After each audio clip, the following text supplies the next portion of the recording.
हम देखते हैं रुपया एडिथ को बाएं हाथ से चाय उठा कर देती है। एडिथ उसे ध्यान से देख रहा होता है और फिर रुपया से कहता है, आप अपना दाहिना हाथ इस्तेमाल क्यों नहीं कर रही हैं? और रुपया कहती है, वेल। फिर वो सोचती है, मुझे समझ नहीं आ रहा है कि मुझे महाराज को बताना चाहिए कि नहीं। उस आदमी की वजह से मेरे हाथ में दर्द हो रहा है। फिर एडिथ कहता है, कोई फर्क नहीं पड़ता, मुझे आपसे एक और बात पर डिस्कस करनी है। और वो रुपया को एक पेपर देता है। रुपया उस पेपर को हाथ में लेकर पढ़ती है। सक्सेशन टूर्नामेंट, ओह ठीक है, मैंने इसके बारे में मेलिना से सुना है। उन्होंने कहा कि यह डीमंस के लिए बहुत जरूरी मैच है। एडिथ कहता है, मैं चाहता हूँ कि आप सभी अगले टूर्नामेंट में भाग लें। एडिथ रुपया को बताता है, जैसा कि आपने सुना होगा, इस टूर्नामेंट का परिणाम मेरे जैसे लोगों का भाग्य का फैसला करेगा। इसका मतलब यह भी है कि यहाँ पाताल लोक में आपके जैसे लोगों का भाग्य भी अनिश्चित है। इससे पाताल लोक में कानून और व्यवस्था पर भी नेगेटिव इम्पैक्ट पड़ेगा। रुपया सोचती है, अच्छा ऐसा है। फिर एडिथ से कहती है, मैं समझती हूँ कि आपका क्या मतलब है मैजिस्ट्रेट, लेकिन जैसा कि आप जानते हैं कि हम इंसान हैं, बहुत कमजोर। जब तक कि यह पहले की तरह एक असफल एक्सपेरिमेंट न हो, डेमनों के सामने हमारा कोई मुकाबला नहीं है। एडिथ कहता है, सच में आप ऐसा सोचती हैं? आप हमारे सभी अधिपति क्लियोरा के संरक्षण में हैं। रुपया सोचती है, क्लियोरा? हम उस डीमन के प्रोटेक्शन में हैं, उसी के कारण आज हम यहाँ फंसे हुए हैं। अब हमें उसकी स्वेच्छा स्वीकार करनी होगी। ऐसा नहीं हो सकता, मुझे लगता है कि मैं रोने वाली हूँ। और वो नीचे बैठ जाती है। फिर एडिथ वहाँ से उठकर आता है और रुपया से कहता है, इससे कोई फर्क नहीं पड़ता कि आप इसे कैसे समझती हैं। जब तक आप अपना रैंक पाते रहेंगे, आपको दूसरे डीमनों की तरफ से ऑफिशियली मान्यता दी जाएगी। और वो रुपया का हाथ पकड़ता है। रुपया उसे झटके से हटाती है। रुपया रो रही होती है, उसके आंखों में आंसू होते हैं। एडिथ उसे ध्यान से देख रहा होता है। रुपया एडिथ को देखती है और सोचती है, उसकी आंखें खून की तरह लाल है। ऐसा लगता है जैसे वह मुझे अंदर खींच लेंगे। एडिथ रुपया के आंसुओं को पोंछता है, फिर उसे लेकर चखता है। रुपया उसे देख रही होती है, वो भी उसे ध्यान से देख रहा होता है। फिर वो रुपया को देखकर मुस्कुराता है और उससे कहता है, आप एक दिन के लिए जा सकती हैं। यह सुनते ही रुपया वहाँ से भागने लगती है और सोचती है, अभी क्या हुआ था। और वो अपने रूम में आके धड़ से दरवाजा बंद करके खड़ी हो जाती है और कहती है, सचमुच वह क्या था? वो कह रही थी, वह पहली बार था जब उसने मेरे नाम से मुझे पुकारा। उसकी धड़कनें तेज हो गई रहती है, वो ब्लश कर रही होती है। वो कहती है, किंग एडी। फिर सीन शिफ्ट होता है। हम देखते हैं बेकी के हाथ से प्लेट गिर के टूट जाता है। फिर उसे दूसरी मेट कहती है, तुम्हारा ध्यान कहाँ है बेकी? तुम ठीक तो हो ना? हाल ही में आपका ध्यान किस बात पर भटक गया है? हेड मेट तुम्हारे लिए बहुत परेशान है। बेकी हंसते हुए कहती है, हाँ मुझे पता है, मुझे सचमुच थोड़ा ध्यान देना चाहिए था। वो सोच रही होती है, मुझे जल्दी करनी है, मुझे यह जानकारी तुरंत युवा मास्टर तक पहुंचानी होगी। फिर दूसरी मेट कहती है, ये परेशानी भरा है ना? बेकी कहती है, क्या हुआ? फिर वो मेट कहती है, मेरा मतलब यंग मास्टर के बारे में है। तुम्हें पता है, उस दिन के बाद से उन्होंने अपने कमरे से बाहर एक कदम भी नहीं निकाला है। ठीक है, मुझे इसके बारे में बताओ। और बेकी सोचने लगती है, और यही परेशानी है, मेरे पास उनसे टकराने का कोई मौका नहीं है। गॉड ही जानता है कि जब यह सब हो रहा था तो लेडी रुपया पर क्या बीत रही होगी। फिर दूसरे सीन में हम देखते हैं, रुपया अपने हाथों को ऊपर करके अपनी रैंक देख रही थी और कहती है, हम आधिकारिक तौर पर डेमनों की मान्यता अर्जित कर सकते हैं। यही वह तरीका है जिससे हम पाताल लोक में अपने जीवन को ठीक ठहरा सकते हैं। और वो कुछ जादू करती है जिससे पानी आता है, फिर वो गिलास में डाल देती है। फिर वो दूसरी तरफ मुड़कर कुछ सोच रही होती है। फिर हम देखते हैं रुपया बाहर जाने लगती है और कहती है, बहुत ठंड है, मुझे कोट पहनना चाहिए था। वो सोचती है, मास्टर क्लियोरा के दावे के ऊपर आधारित हमें यहाँ पाताल लोक में लाया गया था।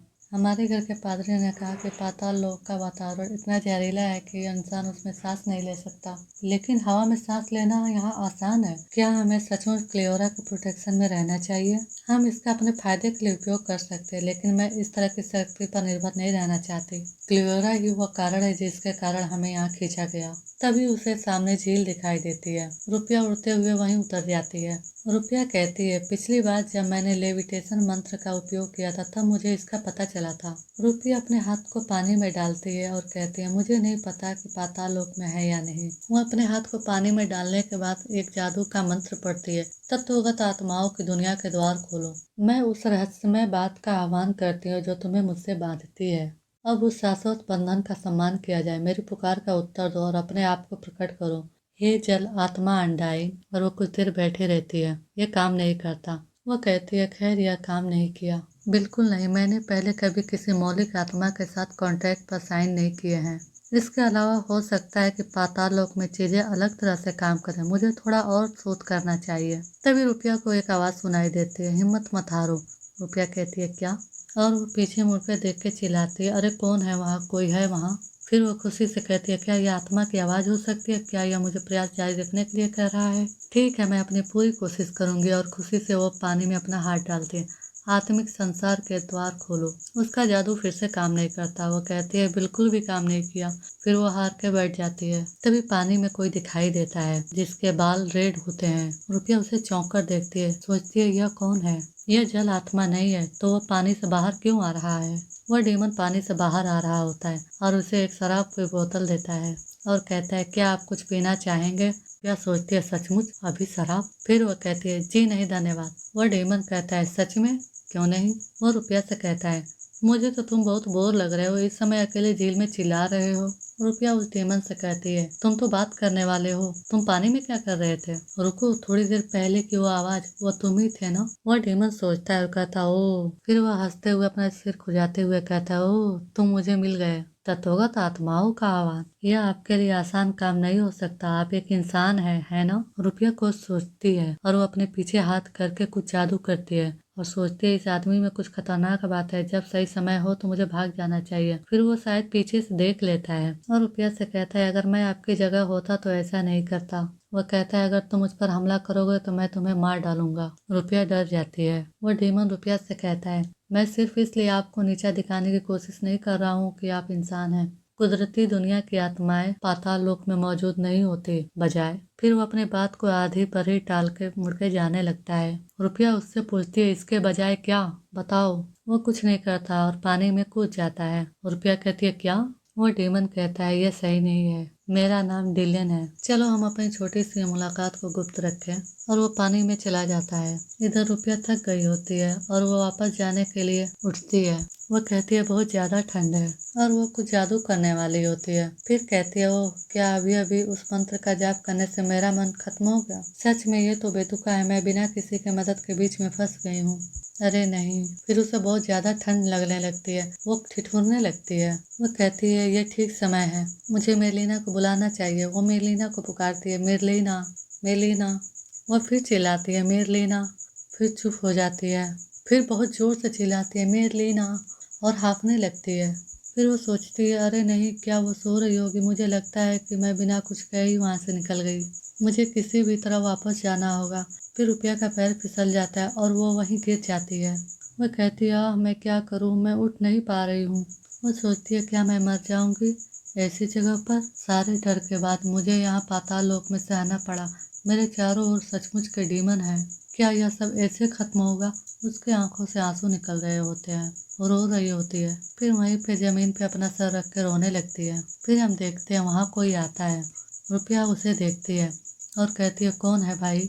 वो एडिथ को देखकर कहती है किंग एडिथ। एडिथ रुपया से कहता है मैंने देखा कि महल में आप नहीं हैं, इसलिए मैं आपको ढूंढने आया हूँ। आप यहाँ पर क्या कर रही हैं, क्या आप खुद को मारना चाहती है।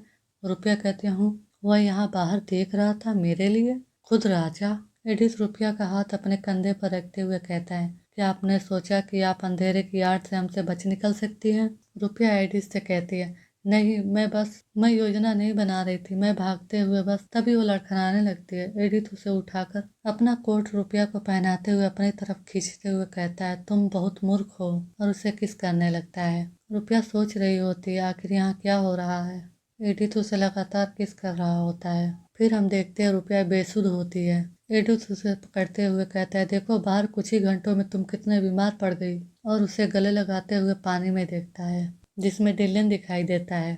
डिलियन वहां से निकल जाता है और एक पेड़ पे खड़ा होकर कहता है अरे वो निश्चित रूप से काफी बदल गया है, शायद उसकी रगों में बहने वाला खून ही उसे इतना कमजोर बनाता है। वो हंस रहा होता है। कितनी शर्म की बात है, अगर आप अपने आसपास के लोगों को इसी तरह से परेशान करते रहेंगे तो आप अपना पर्दाफाश कर देंगे। फिर वह एक डीमन से कहता है कारून आओ हम वापस चले। डिलियन कहता है मैं उससे नफरत करता हूँ। कारून कहता है जरूर। फिर डिलियन कहता है मैं अपने पूरे जिंदगी में उससे नफरत करता हूँ। कारून कहता है मुझे पता है। फिर डिलियन कहता है मैं उसे मार डालूंगा। फिर कारून कहता है और आपको ऐसा करने का पूरा अधिकार है, अपने माता पिता के हथियारों को दंडित करने का अधिकार।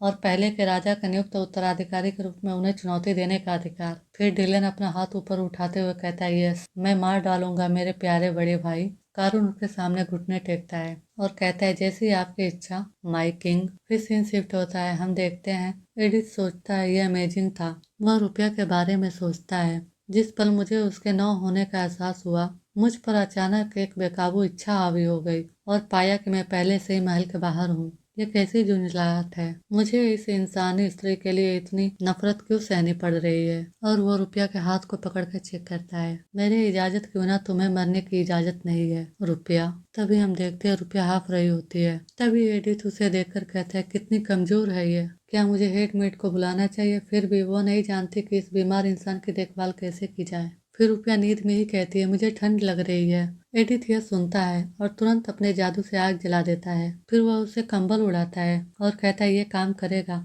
रुपया कांप रही होती है और कंबल को बटोर कर सो रही होती है। फिर एडिथ कहता है, मुझे नहीं लगता कि ये काम करेगा। वह उसके बेड पर जाने लगता है। वह रुपया के सिर को अपने बाहों में लेकर सोता है और वह कह रहा होता है, वह कितनी नाजुक है। ऐसा लगता है जैसे वह किसी पल टूट जाएगी। मैंने कभी नहीं सोचा था कि ऐसा दिन आएगा कि मैं किसी को गले लगाऊंगा, और वह भी एक इंसानी महिला को। वो सोचता है, तुम तो एक कठपुतली हो। तभी रुपया अपना हाथ बढ़ाकर उसके कॉलर को खींच के अपना सर उसमें ढक लेती है। एडिथ चौंक जाता है और फिर वह मुस्कुराने लगता है।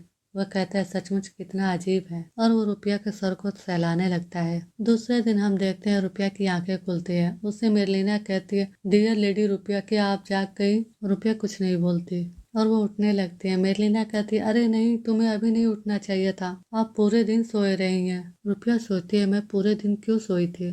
इधर मेरलिना कह रही होती है, हर कोई आपके लिए हंगामा कर रहा था माई लेडी। हमें यकीन नहीं था कि आप हमारी दवा मनुष्यों पर काम करेगी या नहीं, इसलिए हमें उपचार के लिए आपकी अपनी क्षमता पर निर्भर रहना पड़ा। इधर रुपया सोच रही थी, ठीक है, तो यह सब शुरू हुआ जब मैं एक आत्मा को बुलाने के लिए झील पर गई और फिर मेरी मुलाकात एक अजीब आदमी से हुई। इधर मेरलिना बोल रही होती है, मुझे लगता है कि समय आ गया है कि आप अपने राज्य का दौरा करें और कुछ ऐसी दवाइयाँ ले जो मनुष्य पर काम कर सके। हम सब बहुत हैरान थे। आज सुबह मजिस्ट्री आपको अपनी बाहों में लेकर आए। रुपया चौंक जाती है और ब्लश करने लगती है और चिल्लाने लगती है। मेरलिना कहती है, हमने सोचा कि तुम दोनों ने एक साथ रात बिताई होगी, लेकिन मजिस्ट्री ने जोर देकर के कहा उन्होंने आपको केवल बाहर ही पाया था और वो लेकर आए। क्या आप सैर पर जाते समय सो गई थी? फिर भी माई लेडी, चाहे आपको कितनी भी नींद आ रही हो, आपको ऐसा नहीं करना चाहिए। ओ डियर, इधर रुपया चिल्ला रही होती है। मेरलिना उससे कह रही होती है, ओ माई लेडी, आपका चेहरा चमकीला लाल है, क्या आपको फिर से बुखार आ रहा है? रुपया कहती है, नहीं, मैं ठीक हूँ। मेरलिना कहती है, अच्छा, कम से कम मुझे आपके लिए कुछ नाश्ता लाने दो। फिर वो रुपया से कहती है, अरे वैसे तो मजिस्ट्री ने कहा कि आप बिस्तर पर आराम कर सकते क्योंकि आपकी सजा समाप्त हो चुकी है। उन्होंने आपको अपने दोस्तों से मिलने की इजाजत दी है। अब आप उनसे मिलना चाहेंगी? रुपया कहती है, जी, उन्हें कह दीजिए। मेरलिना कहती है, जैसी आपकी मर्जी। रुपया सोचते हैं, मेरलिना बहुत दयालु है, वह इतनी प्यारी और कोमल है। मैं भूल गई हूँ कि मैं कहाँ हूँ और मैंने अपनी सुरक्षा कम कर दी है। फिर उसके कानों में वो आवाज गूंज रही थी जो एडिथ ने उससे कही थी, क्या आपने सोचा कि आप अंधेरे की आड़ में बच निकल सकती है? मुझे यकीन नहीं है। इस तरह से मेरा पहला किस हुआ। उस पल में रुपया को वो समय याद आता है जब एडिथ उसे किस कर रहा होता है और वो सोचती है, मेरा शरीर जलता हुआ प्रतीत हो रहा था। मुझे लगता है कि यह बुखार के कारण हुआ होगा, है ना? फिर दूसरी तरफ हम देखते हैं शेकिरा चिल्लाती है, हूँ, रुपया बीमार पड़ गई है। एरोडे उससे कह रहा होता है, हाँ, मैंने सुना। फिर शेकिरा चुप हो जाती है और सोचती है, वो बेचारी रुपया, उसने खुद को फिर से बहुत जोर से धकेला होगा। एरोडे शेकिरा से कहता है, क्या आप उससे मिलने जाना चाहती हैं? शेकिरा कहती है, बेशक, मैं जाऊंगी। तभी एरोडे शेकिरा के हाथ में कुछ देखता है। मिलते हैं अगले एपिसोड में।